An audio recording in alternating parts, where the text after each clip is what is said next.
welcome again to East Los Angeles College. My name is Nancy Escobar, and this is another one of our Career Cafe interviews. Today we'll be interviewing Walter John Whitehead.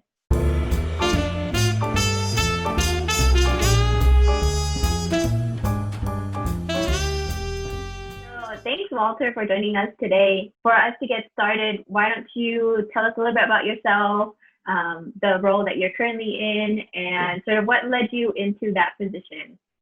Sure. So I guess I can start with my college, being that this is for college students. So I started my academic career at Clark Atlanta University. It's a historically Black college and university located in Atlanta, Georgia. I majored in business administration and a dual concentration in finance and international business. While I was an undergrad, I actually had an opportunity to study abroad at the University of KwaZulu-Natal in Durban, South Africa, where I studied international business. And I also had an opportunity to do a pre-MBA program at Harvard Business School. And then also participate in the Oxford Study Abroad program as well. So a lot of different collegiate experiences, which really helped out a lot. And then also intermittently throughout my matriculation, I had internships at PNC, which is a bank primarily in the Midwest and maybe the Southeast as well. And then also I was at ING as well. These are all just, intern analyst type roles where I got a lot of exposure into what I really wanted to do.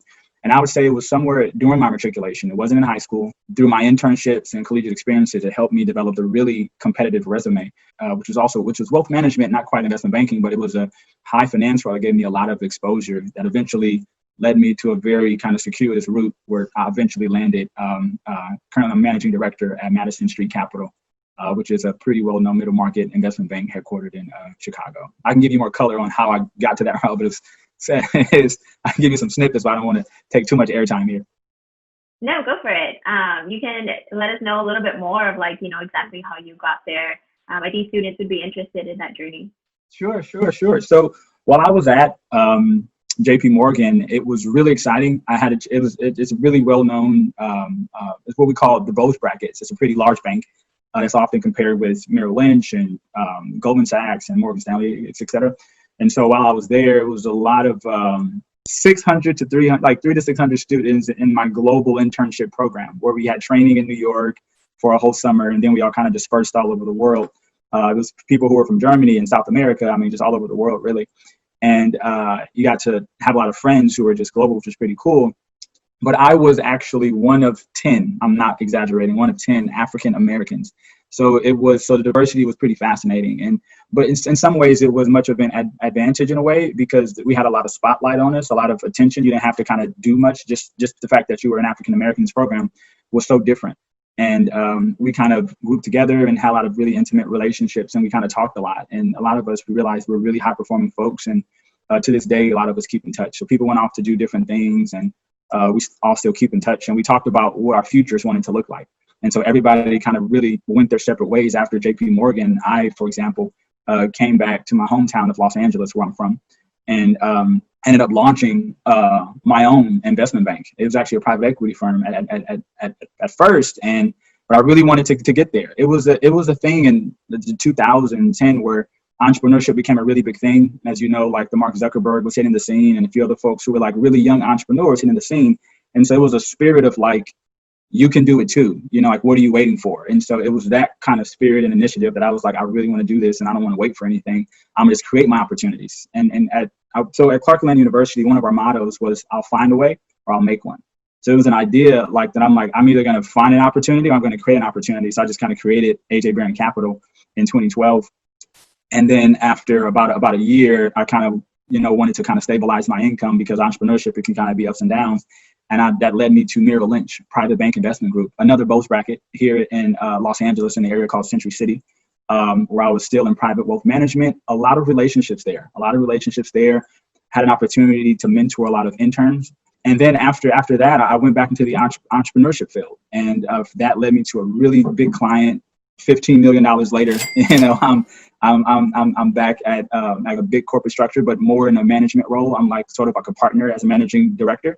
Our CEO is actually from Accra, Ghana, which is near and dear to my heart, being that I love Africa and I travel there often. You probably can tell. And I work with a lot of folks who are overseas. We have clients who are in Asia, clients in South Africa, clients in Nairobi, Kenya, working on different like projects there. And it's just been really interesting and a pretty wild ride. But I want to give you some time to ask other questions though as well. So you've actually given some insight into this next question already. What do you enjoy most about the work that you're currently doing? Maybe you can tell us about an exciting project that you're working on. Really, it's the people. I realized over my career, when I first started my career, what I really liked about investment banking was the income potential, like the idea of doing like billion-dollar deals and the compensation that was potential. I was like, man, this is incredible. And so, but as I got there and I started to mature emotionally and mature spiritually and just mature as a person, I realized like, the rumors are true. Don't do things just for the money, right? But you do things because you love it. And I found the love and passion in my career, my vocation, when I started to really know who I am. I really took an inward journey, right? And self-discovery is a really big thing, right? I started to know myself more, and I realized that with everything I do, I do it from a place of love, right? And so it's really the relationships with the people. You come across a lot of ambitious entrepreneurs who I could really relate to, as you probably can tell by my career, right? I'm like, I got to do this. As an investment banker, what I do, I work with entrepreneurs, essentially, but these entrepreneurs are typically well established. They're doing about $50 million a year in their annual revenue, right? Or higher, some 80 million, some 75 million. Some are very popular brands that you may be aware of, right? And so I'm working with these folks and I'm like saying like, hey, here's how we can help you raise more capital to kind of grow bigger. A lot of my clients are, like I mentioned, they're overseas and they're looking to expand into the US, and they're doing like maybe 75 or 80 million or whatever, and 2 and 3 billion or whatever. And I'm helping them find opportunities to acquire here, to have a placement here geographically in the United States. And so being able to relate to my clients and know what they're going through and know the stories of the risks that they took and how it just looked like bleak, and all of a sudden they're doing really great numbers is all exciting. It's the people, it's the uncertainty and the dynamics, and getting to know people and entrepreneurs from different ethnicities and countries. And that's you see that we're different, maybe on our complexions and our genders. There are women, there are people who are different, like sexualities as well, in South America, et cetera. But we look at the world, we look at opportunities. So although it's differences, it is at the same time, it's very homogenous as well. So that's kind of cool.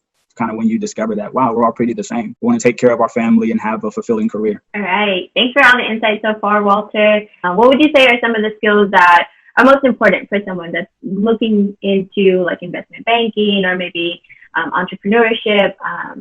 What type of skills do you think would be most helpful? You have to be very fluid in understanding both how the income statement relates to the balance sheet of a company, right? And you have to be able to take those numbers and input those numbers into an Excel model and flow through and do sensitivity analysis and change them, et cetera. They're very popular. You have DCF analysis, right? This kind of cash flow evaluation and all these other unique skill sets, right? So there's the popular thing that people like kind of know about, like, hey, heads up, because typically when you're junior in your career, you're doing a lot of quantitatively heavy exercises and you have responsibilities to do.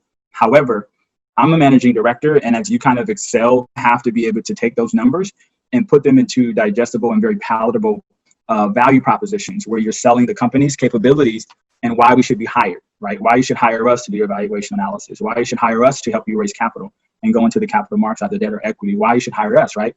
So it's being able to understand the quantitative aspect of it, but then also deliver that into a valuation proposition, right?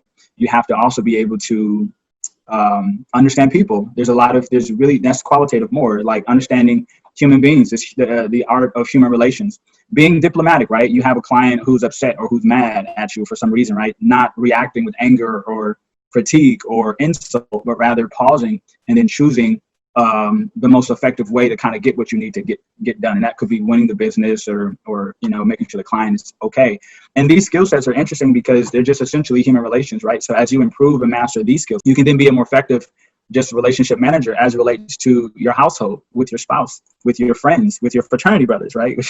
Who get, sometimes it's just relationship issues. Like, people get upset and they have different viewpoints, and how do you effectively be diplomatic about it and not just label a person or you're wrong, but rather I'm going to take the time to understand that behavior you did was upsetting, right? I don't agree with that behavior that you're doing, but I'm not going to throw away the person as well. I'm going to have to empathize and see myself in that person and try to understand how that person got to that conclusion. And I think these skill sets will do well for an individual in any career, really, but specifically in investment banking for sure, as it relates to like winning business and client relationship management and finding new clients, meeting new people. That's what we essentially focus on as MDs. We focus on deal origination, which means we originate a deal. We kind of bring business into the firm. So taking into consideration the different skill sets that you've described, what would be some internship opportunities or entry-level jobs that you recommend for someone, a student going into this particular field? Would they focus more on investment or relationship building, or would it be a mixture of both? It really depends on the firm. So you have some institutions, like in my internship experiences, I was very unique when I was in undergrad, where I was able to get the experience of interning at a really boutique firm. When I say boutique, I mean it's a very smaller firm with less than 10 people. And it may be early stage, it may be very kind of like far along, managing like 2 or several billion, whatever. And so when I was in undergrad, I had an experience where I was with a firm and it was like 7 people there, and we managed $250 million, and we were investing that in different places and stuff. So I got the qualitative aspect of like just searching for investment opportunities, right? Like looking for, like reaching out, cold calling potential entrepreneurs who will we be investing the money in. And that's qualitative. So I would make these calls to these guys and literally tell them about why they should invest with us, or why they should accept our money to help them grow. And then also too, you do have larger firms where they don't outsource this responsibility, but you're responsible for building financial models. And it may not be the final result. You may do like the what's called spreading the numbers, like which is essentially like you take the financial statements from the client, which is the balance sheet and the P&Ls, or the profit and loss statements. We call it the income statement. And we take those numbers from paper and we input them into an Excel spreadsheet. And then we build some relatively sophisticated formulas that kind of derive certain insight into those numbers, where it's just not numbers anymore. Now we know how much interest they have, how much income they have to cover interest payments if we were to raise debt, and all kind of insights you can pull. That stuff may be more senior stuff, but just the inputting of the numbers, they'll be responsible for that, which can be very important, nuanced stuff that is involved in that quantitative skill set, as well as the qualitative skill set of just speaking with clients and colleagues, and even just, the human relations of, do I like this job, and do I want to continue on here, kind of thing, right? Very good information to know too as you're going into this particular field. Thanks so much for sharing that. For this last question, we just really want to know, so what's next for you? You've had such a really great journey so far. Like what do you see yourself doing in this field in the next couple of years? So I do want to say also too, it's very important to network. It's people say it's not about what you know, it's who you know, but it's really who knows you. All right. Thank you so much, Walter. For this next question, what tips do you have for someone that's going into investment banking that maybe might start off doing it for the money benefits of it, as opposed to, really enjoying it like the way that you seem to have enjoyed it so far? Sure. That's a great question. I think it's very important to really take that inward journey. And, and I let's get this clear.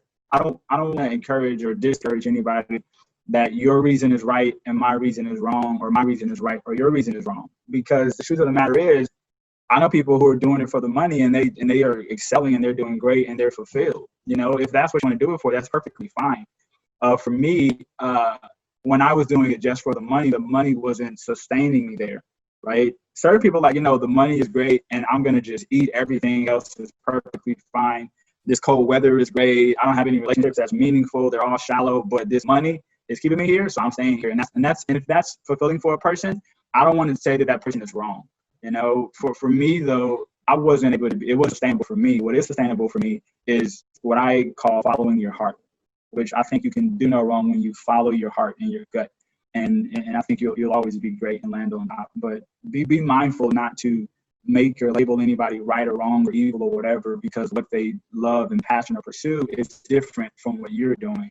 I think it's beautiful that we live in a very diverse society with different views, Democrats, Republicans, this, that, whatever. Those are all beautiful views. And I don't want to make anybody right or wrong for that. It's just whatever's true to you is true to yourself, for sure. Such a wonderful response. Thanks so much. And then I guess I can also ask, where is your heart leading you next? Where do you see yourself in the next couple of years as you continue to grow in your field, in your career as a person? Just giving back, charity, faith, hope, and then charity. So thank you so much. And also for just taking the time to be here with us. Thanks so much. Definitely. The pleasure's all mine. Thank you.